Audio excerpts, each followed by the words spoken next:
Y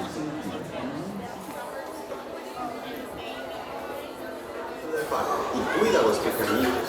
A manera de recordatorio, no tomar fotos con flash y luz de video antes de llegar a mi dedo.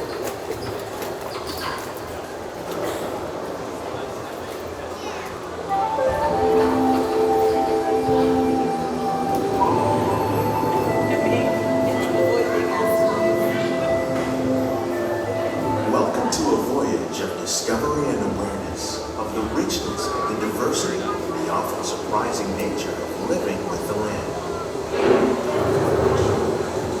Our journey begins as dramatic and sudden changes are sweeping over the land. The approaching storm may seem violent and destructive to us, but to nature, it's a new beginning in the cycle of life.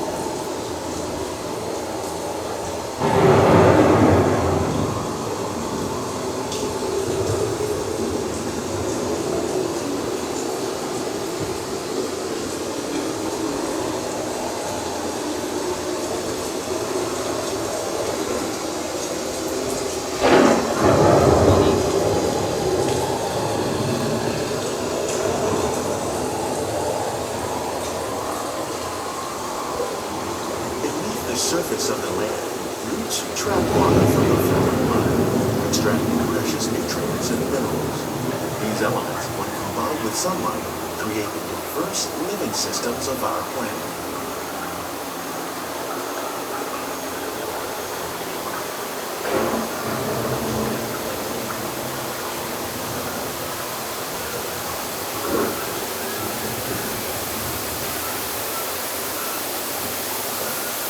One of those living systems is the rainforest, home to the most amazing concentration of life on our planet. These dense and beautiful forests cover only a tiny portion of the Earth's surface, but they contain more than half of its plant and animal species. Rainforests are also extremely rich in productive living systems, providing us with oxygen, food, medicines, and other elements essential to our lives.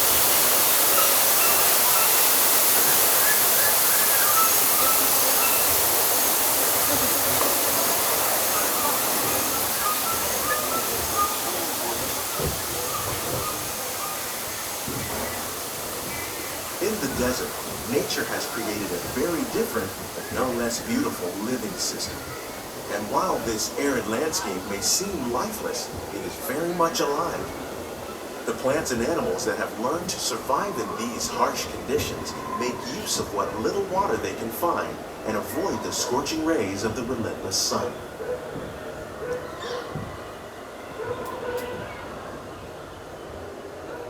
The American prairie once appeared as desolate as the desert, but over time, rainwater and nutrients gradually penetrated the hard surface of this land. Even the hooves of the mighty buffalo helped create the rich soil that would one day become home to the American farm.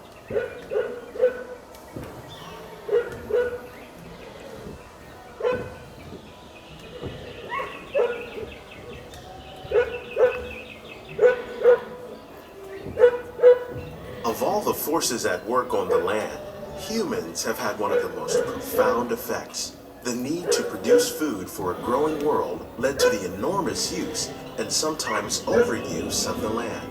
In our search for more efficient ways to grow food, we often fail to realize the impact of our methods.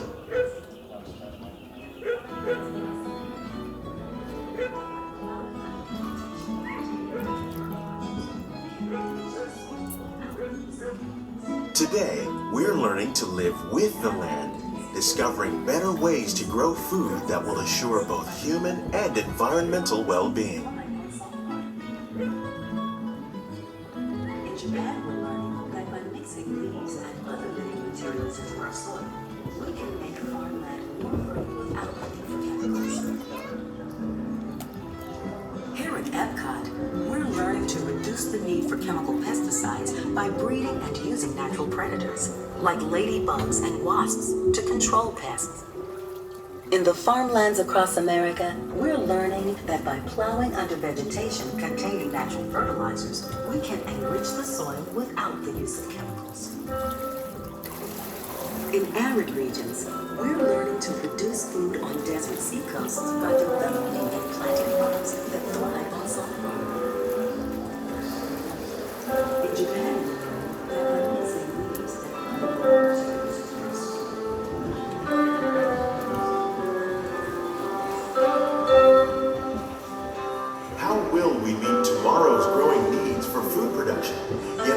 respect the needs of the land. Some of the answers are being discovered just ahead. To help us maintain these carefully controlled ecosystems, and for your safety, please remain seated in your boat at all times.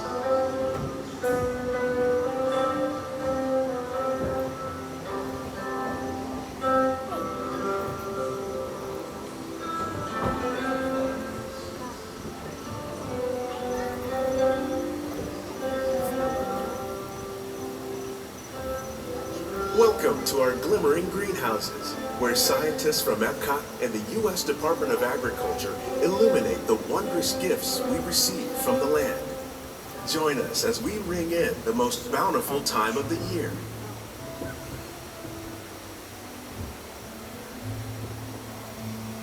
For some, it's difficult to imagine the holidays without winter and snow, but one of the most important holiday crops actually grows in the tropics.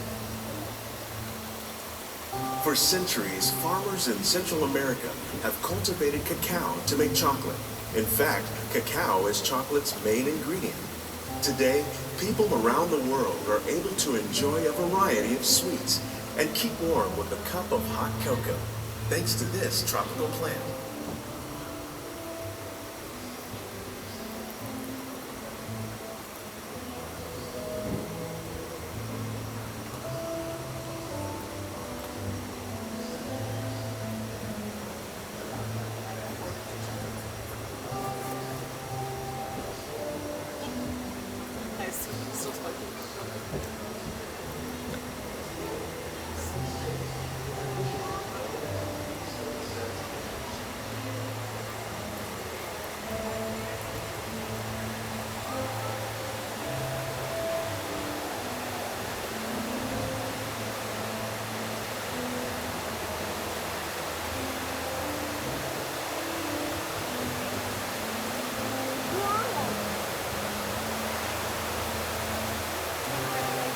When you think of holidays, you might not think of fish, but seafood is an essential part of many festive meals.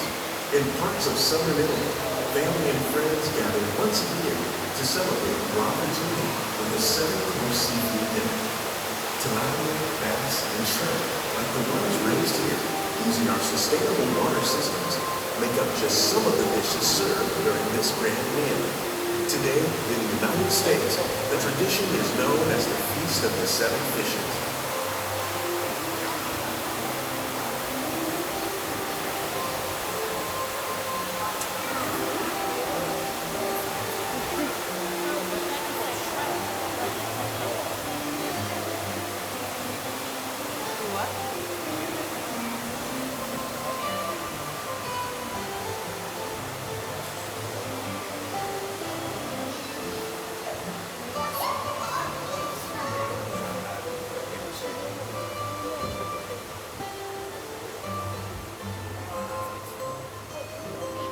Citrus, like the oranges grown here, are common in Florida, but in Northern Europe, where fresh fruit is rare in winter, they're much harder to find, making them an extra special stocking stuffer. During Chinese New Year, these vibrant fruits are given as gifts of good fortune.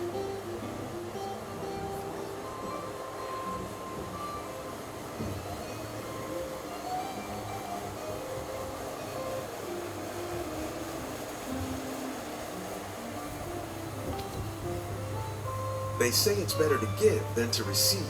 And in this greenhouse, we're celebrating the holidays by giving back to the land using innovative farming techniques. By recycling water, we can give plants rich nutrients. By giving plants ladybugs, we're able to control pests and reduce the need for pesticides. And by growing ground plants vertically, we give them better protection from disease.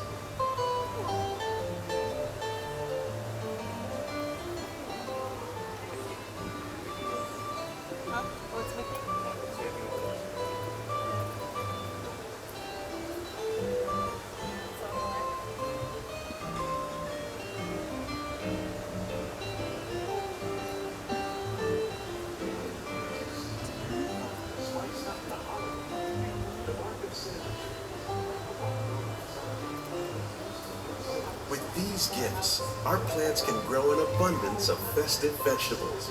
This greenhouse alone grows a bountiful 15 tons of produce each year. When we give more, we receive more, making the most of the land's green gifts.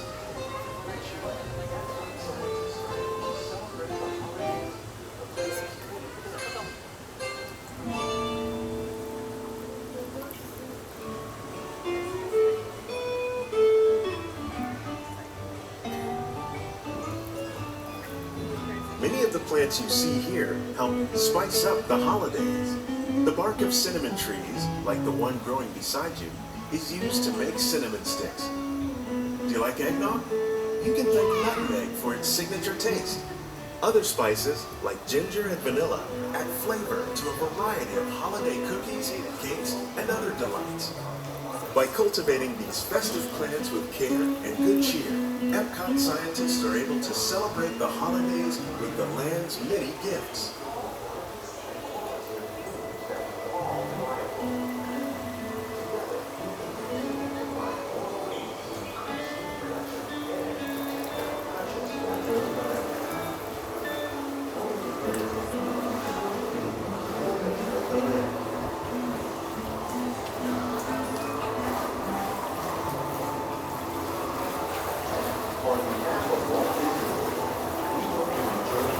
These greenhouses represent just a fraction of the work being done worldwide to produce bountiful harvests for our growing population. Scientists, farmers, and even backyard gardeners are doing their part to improve the quantity and quality of foods that we all rely upon. Together, we can continue to find more ways to increase food production and protect our precious natural environment. Only then will we truly be living with the land.